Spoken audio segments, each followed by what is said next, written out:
Guys, naglalaba ako.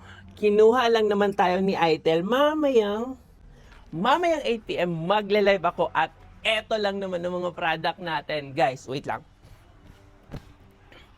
Eto ang bagong Power 70 na ilalapag ko. Sobrang baba. Mamayang 8 p.m. kita-kita tayo.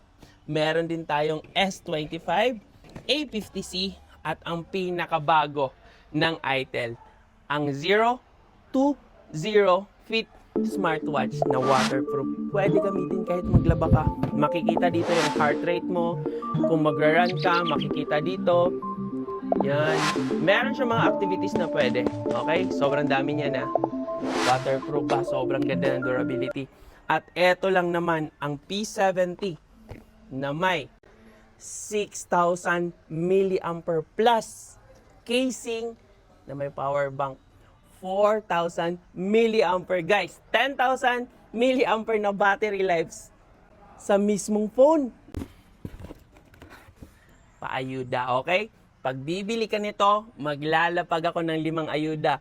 1 kyaw, 3 kyaw, at 5 kyaw. Guys, sa live lang yan ni Boss Eds, okay? Tawagin mo akong Boss Eds. Go!